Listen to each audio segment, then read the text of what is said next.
my life. You are my eyes. I love you from this eye to this eye. I love you so deeply you live in the belly of my eye. I think you're so amazing that I wear you like a crown on my head. These are all terms of endearment in Arabic.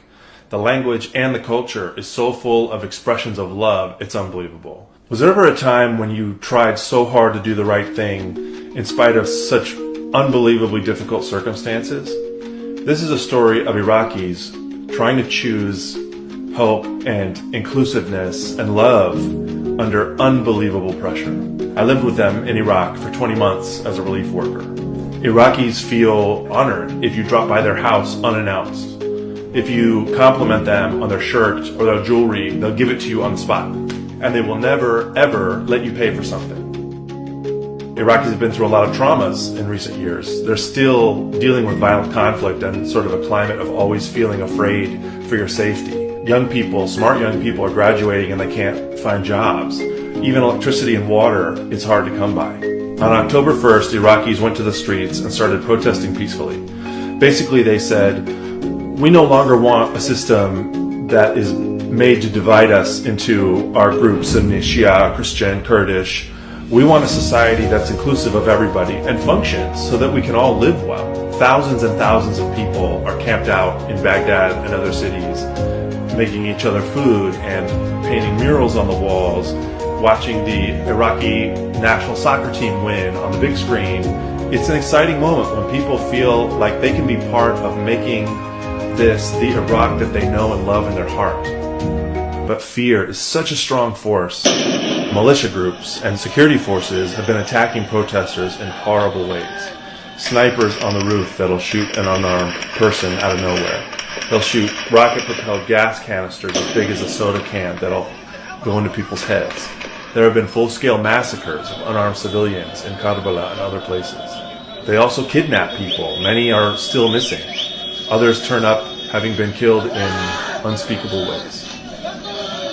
I have been blown away by the courage of these young people. Somehow, they are still, in spite of everything that's happening, they are still rejecting violence and sectarianism. It's the strength of the human spirit on full display. But the pressure is building and building. It's getting worse.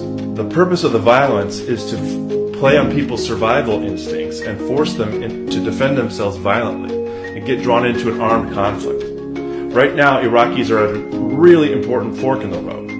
Either they continue to reject violence and choose hope and take care of each other and achieve something historic for their country, or the violence succeeds in dividing them and drawing them in, and maybe Iraq becomes like Syria. To me, this isn't about politics. Personally, I don't support any particular side or party.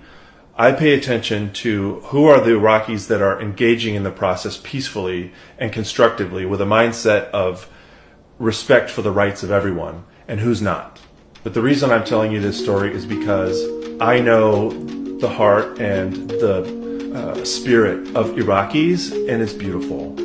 And I don't think we're helpless. There are many tiny things we can do to support people's ability to choose peace in this difficult situation. Do you like having friends around you who care about you? Reach out to Iraqis, especially if you don't know them. Give them a well wish or even hang out with them. Caution, they will feed you. Do you like beautiful art and music? You would not believe the creativity of the protesters. I've included some links to some amazing paintings and artwork and music that you can learn more about what's happening that way. Do you like to laugh while you learn new stuff?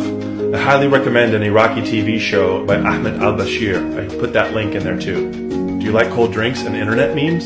Take a can of soda and put it against your head. Then post a photo or video. Go to hashtag Iraqi Soda Challenge to see what it's all about. And finally, please share what's happening in Iraq. Learn about the situation, make up your own mind. Talk about it with friends, post it. Just don't be silent. You may not know Iraqis like I do yet, but they are truly amazing, beautiful people. If you are someone who has ever wanted to make the world better in some way, now is a great opportunity.